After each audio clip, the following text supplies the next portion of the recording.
66cc motorized bicycle. Been modified a little bit.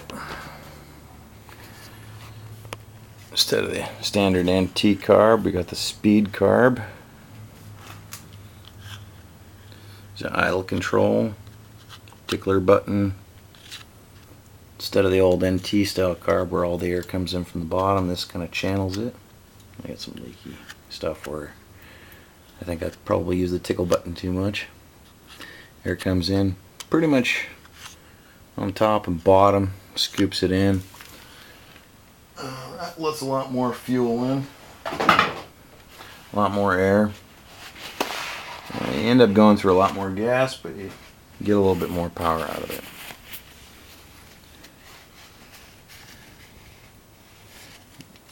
Got rubber spacers cut from the sidewall of tires and kind of shoved in between the fins a little bit.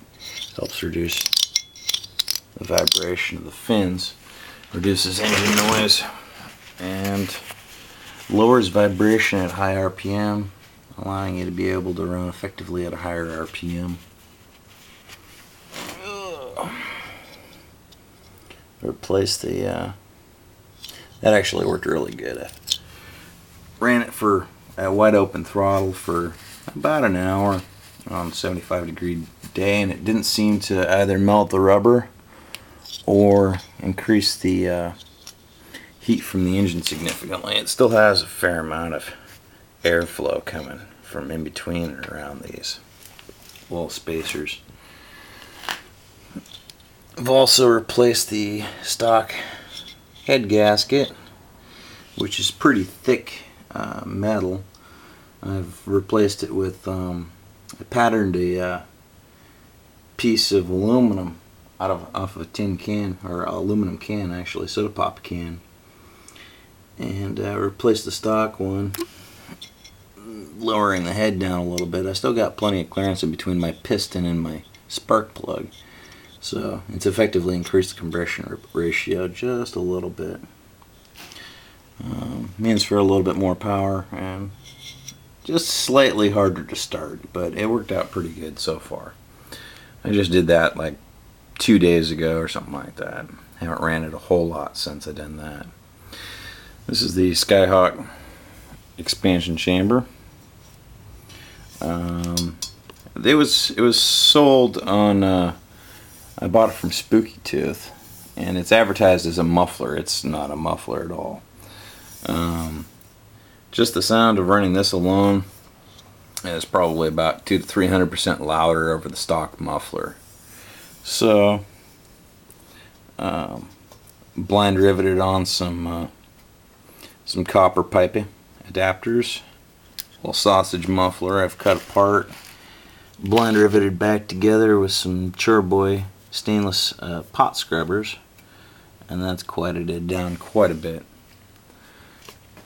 I never really did like the gear noise much on these little two-stroke happy times, so I've also taken off the right side the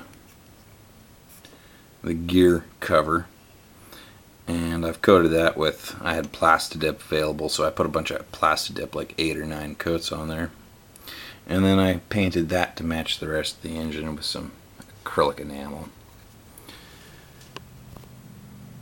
And actually that probably reduced the gear noise by about 30%.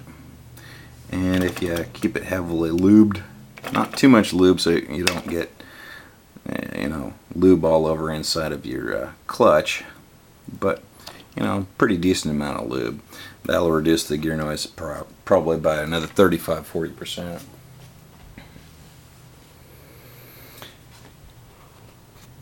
I personally run Blu-ray synthetic two-stroke oil. That seems to work pretty good, but then again, that's about the only type of two-stroke oil I run in this thing. Eventually, I'd like to get rid of this guy, go to a smaller plastic one up in here or something like that. So this engine gets me up hills pretty darn good. It's got the standard 44 tooth rear sprocket. I got a pretty hilly area, which is why I've focused mainly on upgrading the power in this small engine. I've also done some rather gross porting in through the intake and through the exhaust. I still need to finish porting this exhaust right here. It's still a little smaller than I'd like, but